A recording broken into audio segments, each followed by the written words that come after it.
For Wall Street, in fact, as we speak, we're seeing stocks on Wall Street. Okay, just a second. Stocks are, of course, on the rise as the new Treasury Secretary, Janet Yellen, of course, is pushing for more stimulus. And on the back of that, we're seeing stocks, of course, doing pretty well as far as Wall Street is concerned.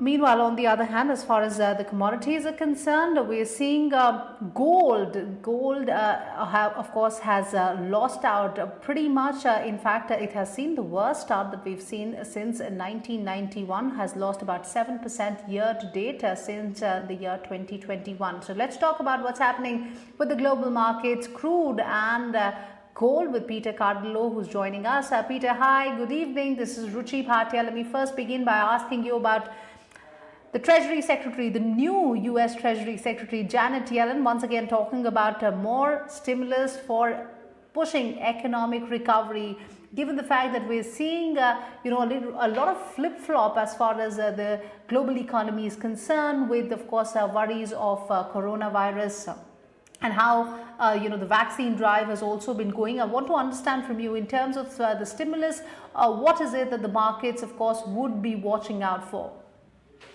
Well, look, the markets are happy about getting more stimulants, and it does appear that we will get them. And I think there's a good possibility that we're going to get the 1.9 trillion that the administration is looking for. And so that is good in terms of growth. You know, the economy is picking up speed. We saw the effects of the stimulus back in December take effect, and if you add on more stimulants, obviously you're going to have a real booming economy here.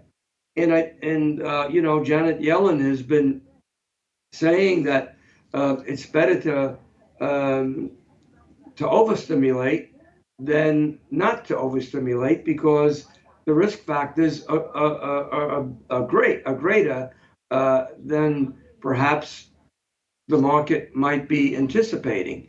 And I think what she is basically talking about is the high rates of unemployment.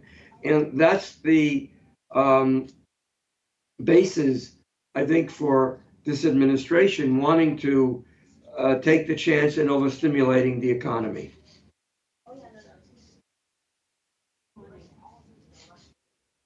Right.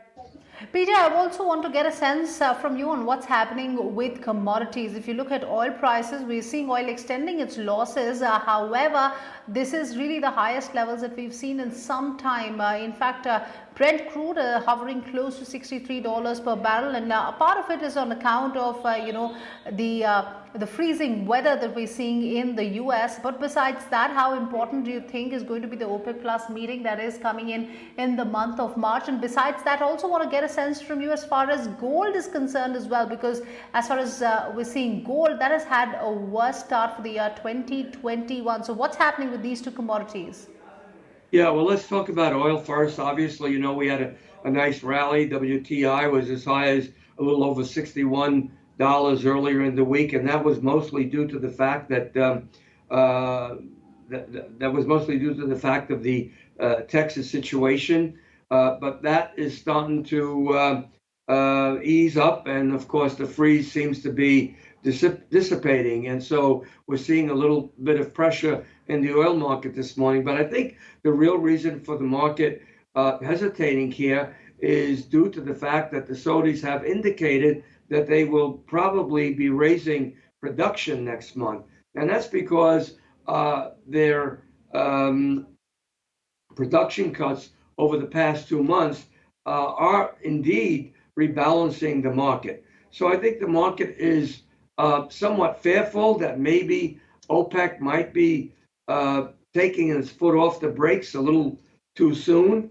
And so what we're seeing here is a market that's not really declining very much, but it's just being capped. And it's probably going to be capped around the $60 level, give or take a dollar or two.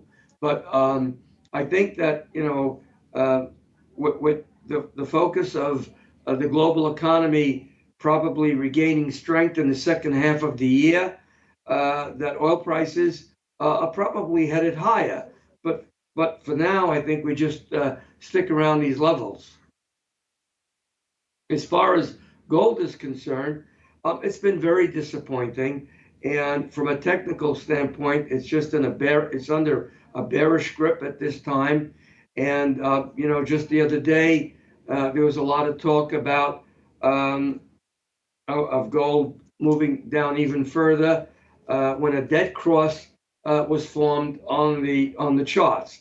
I'm not too sure about that. Over the past 2 days, we saw gold prices come down to levels that we touched about 10 days ago, and now we're seeing a little bit of a bounce here. I think one of the reasons for gold acting as sloppy as it has been, and trust me, there are many reasons to own gold at this time, perhaps never like before, in spite of the fact that there is no inflation.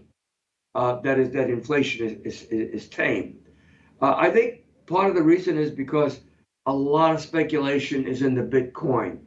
And so that's taken the glitter from the gold market. But that's not to say that gold is finished, not by a long shot. I think gold prices are headed much higher. And I think that sooner or later, people are going to realize that the move into Bitcoin is more of a speculative move that of any real fundamental reasons. I am in the camp where I believe there will be a place for Bitcoins, but I do not believe it's going to replace gold, and I do not believe it's going to replace the paper currencies. Will it be useful? Absolutely. But at 50 or 60 or 70 or 100,000, I think it's ludicrous. And it reminds me of the 1990.com episode.